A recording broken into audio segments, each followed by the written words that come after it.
ගීතාවලිය 89 එස්රාහිය ඒතන්ගේ අනුශාසනාවකි. ස්වාමින්ගේ කරුණාවන් ගැන සදාකල් ගීතිකා කරන්නෙමි. මාගේ කටින් ඔබගේ විශ්වාසකම සියලු පරම්පරාවලට දන්වන්නෙමි. මක්නිසාද කරුණාව සදාකාලයටම පිහිටුවනු ලබන්නේය. ඔබගේ විශ්වාසකම ස්වර්ගයන්හිම ඔබ පිහිටුවන සේකැයි කීයමි. තාගේ වංශය සදාකල් ස්ථීර කරන්නෙමි. තාගේ සිංහාසනය සියලු පරම්පරාවලට පිහිටුවන්නෙමි කියා මාගේ තෝරාගත් තැනැත්තා සමග ගිවිසුමක් කෙළෙමි. මාගේ මෙහෙකරුවු දාවිත්ට දිවුරම් දුනිමේ. ස්වාමිනි, ස්වර්ගයෝ ඔබගේ ආශ්චර්යයන් වර්ණනා කරන්නෝය. ශුද්ධවන්තයන්ගේ රැස්වීමේදී ඔබගේ විශ්වාසකම වර්ණනා කරනු ලබන්නේය. මක්නිසාද ආකාශයෙහි කවරෙක් ස්වාමින්ට සමාන කළ හැකිද? බලවතුන්ගේ පුත්‍රයන්ගෙන් කවරෙක් ස්වාමින්ට සමාන වන්නේද? උන්වහන්සේ වනාහි ශුද්ධවන්තයන්ගේ සභාවේදී ඉතා භයානක වූ තමන් අවට සිටින සියල්ලන්ට වඩා බයවිය යුතු වූ දෙවි කෙනෙක්ය. සේනාවන්ගේ දෙවි වූ ස්වාමීන් වහන්ස, යාහ් නම් වූ ඔබ හා සමාන බල සම්පන්න කෙනෙක් කවරේද? ඔබගේ විශ්වාසකම ඔබ හාත් පසය. ඔබ මුහුදේ උඩංගුකම් දමනය කරන සේක. එහි රැල නගින කල ඒවා නිශ්චල කරන සේක. රාහබ් මරණු ලැබූ කෙනෙකු මෙන්න කැබලිකොට බින්ද සේක. ඔබගේ බලය නැමැති බාහුවෙන්න ඔබගේ සතුරන් පලවා හැරිය සේක. ස්වර්ගයෝ ඔබගේය, පොළොවත් ඔබගේය, ලෝකයද එහි පූර්ණකමද ඔබ පිහිටෙව් සේක. උතුරත් දකුණත් මැව්වේ ඔබය. තාබෝර් සහ හෙර්මෝන් ඔබගේ නාමය කෙරෙහි ප්‍රීති වෙති. ඔබට බලවත් බාහුවක් ඇත්තේය. ඔබගේ අත ශක්තිමත්ය, දකුණත උසස්ය. ධර්මිෂ්ඨකමත් යුක්තියත් ඔබගේ සිංහාසනයේ අත්තිවාරමය. කරුණාවත් සැබෑකමත් ඔබට පෙරටුව යති. ප්‍රීතිමත් හඬ දන්නා වූ සෙනග ආශීර්වාද ලද්දෝය. ස්වාමිනි, ඔවුහු ඔබගේ මුහුණේ එළියෙහි හැසිරෙති. ඔවුහු දවස මුළුල්ලේම ඔබගේ නාමය ගැන ප්‍රීතිමත් වෙති. ඔබගේ ධර්මිෂ්ඨකම කරන කොටගෙන උසස් භාවයට පැමිණෙති. මක්නිසාද ඔවුන්ගේ ශක්තියේ අලංකාරය නම් ඔබය. ඔබගේ කරුණාවෙන් අපේ අඟ උසස් වන්නේය.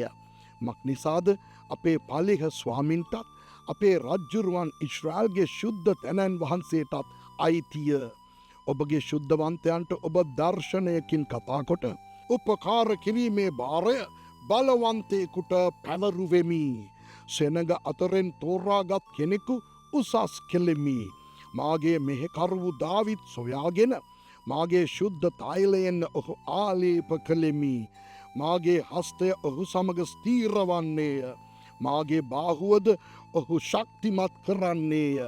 සතුරා ඔහුට පීඩා නොකරන්නේය. දුෂ්ටකමේ පුත්‍රයා ඔහුට හිංසා නොකරන්නේය. ඔහුගේ ඉදිරිකාරයන් ඔහු ඉදිරියෙහි යටත් කරන්නෙමි. ඔහුට වෛරවන්නන්ට පහර දෙන්නෙමි. මාගේ විශ්වාසකමත් මාගේ කරුණාවත් ඔහු සමග වන්නේය. මාගේ නාමයෙන් ඔහුගේ අඟ උසස් වන්නේය. ඔහුගේ අත මුහුද පිටත්, ඔහුගේ දකුණු අත ගංගා පිටත් තබන්නෙමි.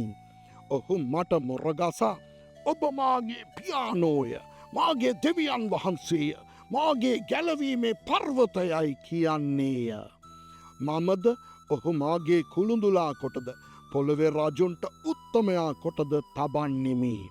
මාගේ කරුණාව සදාකල් ඔහු දෙසා පවත්වන්නෙමි. මාගේ ගිවිසුම ඔහු සමග ස්ථීරව පවතින්නේය. ඔහුගේ වංශය සදාකල්ද ඔහුගේ සිංහාසනය ස්වර්ගයේ දවස්මෙන්ද පවතින්ට සලස්වන්නෙමි. ඔහුගේ දරුවෝ මාගේ ව්‍යවස්ථාව අත්හැර මාගේ විනිශ්චයවල නොහැසිරෙත් නම්, මාගේ පනත් හඬකොට මාගේ ආඥාවන් රක්ෂා නොකෙරෙත් නම්, ඔවුන්ගේ අපරාධයට ඉපලෙන්ද ඔවුන්ගේ අයුතුකමට පහරවලින්ද දාණ්ඩුවම් කරන්නෙමි. එහෙත් මාගේ කරුණාව ඔහු කෙරෙන්න සහමුලින්ම අහක් කර නොගන්නෙමි. මාගේ විශ්වාසකමත් පිරිහෙන්ට නොදෙන්නෙමි. මාගේ ගිවිසුම කඩ නොකරන්නෙමි.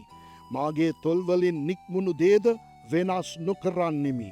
මාගේ ශුද්ධකම කියා එක් වරක් දිවිරීමේ දාවිත්ත බොරු නොකියන්නෙමි.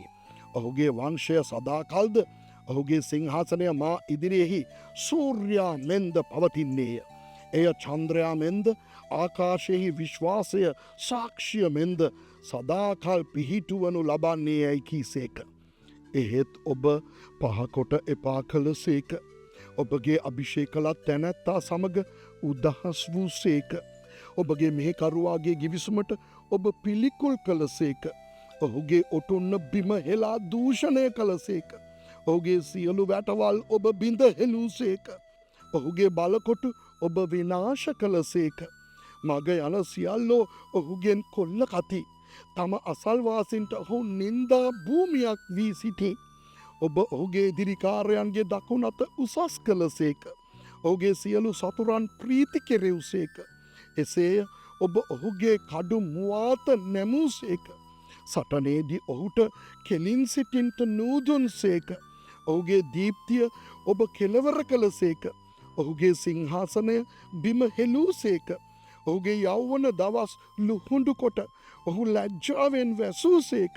ස්වාමිනි, ඔබ කොපමණකල් නිරන්තරයෙන් සැඟවෙන සේක්ද? ඔබගේ උදහස කොපමණකල් ගිනි මෙන් ඇවිලෙන්නේද? මාගේ කාලය කොපමණ ලුහුඩු දැයි සිහි කළ මැනව. ඔබ සියලු මනුෂ්‍ය පුත්‍රයන් මැව්වේ කුමන නිෂ්පලකමටද? මරණය නොදැක ජීවත් වෙන ෂෙෝල් බලයෙන් ස්වකීය ප්‍රාණය ගලවාගන්න මනුෂ්‍යයා කවරේද? ස්වාමිනේ, ඔබගේ විශ්වාසකමින් දාවිත්ත දිවුලා වූ ඔබගේ පළමු කරුණාවල් කොයිද? ස්වාමිනේ, ඔබගේ මෙහෙකරුවන්ට පැමිණී නින්දාව එනම් සියලු බලවත් මනුෂ්‍ය වර්ගයන්ගෙන් ලැබෙන බර මාගේ ලයෙහි දරණ බව සිහි කළ මැනව. ස්වාමිනේ, ඔබගේ සතුරෝ නින්දා කළෝය. ඔබගේ අභිෂේකලත් තැනැත්තාගේ පා සලකුණුවලට නින්දා කළෝය. ස්වාමින්ට සදාකල් ප්‍රශංසා වේවා. ආමෙන්, ආමෙන්, ආමෙන්.